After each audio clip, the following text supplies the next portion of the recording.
Okay, then let me start. I'm Louis Boulanger. I'm a PhD student in Grenoble in France. And today what I'm going to present to you is something that I've been doing as part of my PhD, which consists of creating a persistent memory library with Rust that is transparent and user-friendly. And so the title of my presentation reflects the work that I've been doing on transaction and functional data structures. So first, I need to explain a bit of what we are working with, and I'm going to be a bit general here. Data can be made persistent in that sometimes you need to save it to a file, and because you don't have enough memory to treat your entire data set, or maybe you will need to do it later on another run. The thing is, oftentimes you have to serialize it somehow in like a binary format or in like JSON or something, and it's expensive.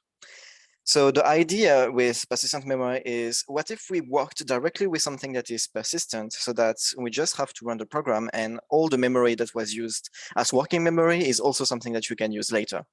On embedded systems, there are non-volatile memory chips, and on HPC clusters, for example, there are Intel Optane persistent memory chips that were kind of used. The thing is, it's not really as simple as just plugging in that chip and then using it as before. You have to ensure that the data is coherent when you do operations. For example, if you have a linked list and you're trying to insert something in it, probably at some point you were going to detach the tail from the head to insert your new node and then reattach it to the new node so that you have inserted in the list. If your program crashes right as you disconnect the tail, you're going to lose the entire tail of your linked list. So you can't really have that. So there are many different kinds of coherency, how can I say, methods.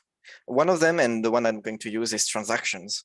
So a transaction is kind of like in a database, if you know about it. It's a group of instructions that you're going to group as part of your usage of the library. And all of these instructions are going to end up atomic. So they all succeed or they all fail. And when I say all succeed, it's especially about the memory state of your computer, so that if the transaction fails, everything that was done in memory before should be able to be rolled back somehow. And there are many implementations of this kind of abstract system, and they all have pros and cons. And we decided to try a new approach that wasn't really used before. So our goal is to have a library that is transparent to the user and uses immutability through data structures. And so you can guess why we chose Rust for this. So persistent data structures, they forbid you from modifying anything in the data structure, and you have to do some kind of copy and write operations in order to modify the structure. So for example, on this linked list, the original, which was A, C, D, if you wanted to insert B in between A and C, normally you would have modified the A node to point to B and then the B to point to C. But as I said before, if anything happens during the transaction, you may end up with data loss.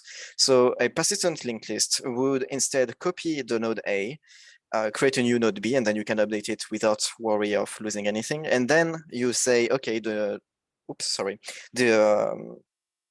linked list that we want to use is the new one and not the original one. So I don't have time to delve into the inner workings of the library, so I'm just going to show you the API of what we are working with. So when we work with persistent memory, we work principally with files that are mapped somehow in some kind of persistent memory medium, so SSD, NVRAM chip, anything.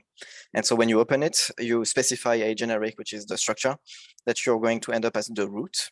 And the root is going to be your entry point in the persistent memory manipulation system. So then we can start transactions, and in our library, it's called withmut, but we could have named it transaction. It doesn't really matter.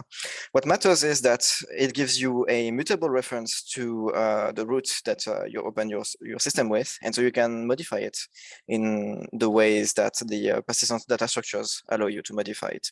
The thing is, if anything crashes or like goes wrong inside the transaction here, we are going to roll back to this previous memory state.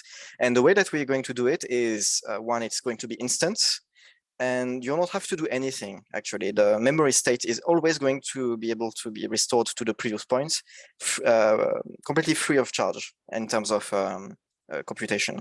The thing is, if the transaction finishes, then the new state is the state after the transaction.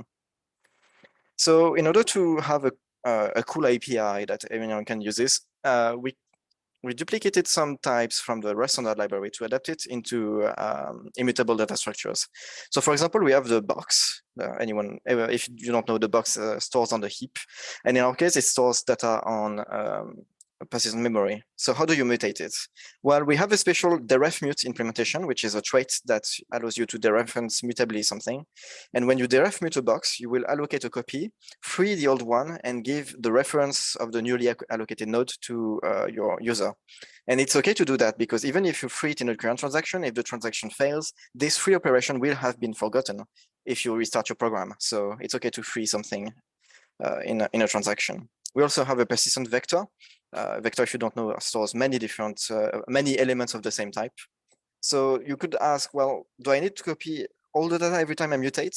And the answer is not always. You only have to copy when you modify elements that were previously in the vector. If you choose chat in uninitialized memory, well, it is uninitialized. So if you modify it and roll back, it won't have an impact. So you don't have to do copy and write there if you only do pushes. With all of this, we managed to implement a kind of tree structure with our library, and it's called hitchhiker tree. It's a B+ tree with buffers at each intermediate node.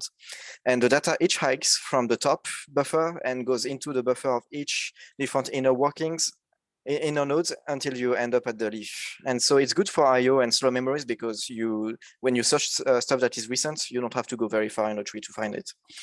And so our implementation is really interesting, is that with and without our library, the code is the same. The only thing that changes is these two type aliases, and we just redefine the box and the vec to be a persistent box and persistent vec. Otherwise, the entire code is the same, and both work completely different depending on if you are on a persistent memory or not. And so that's one of the selling points, is that we can really be plug and play if the terms applies. Yeah.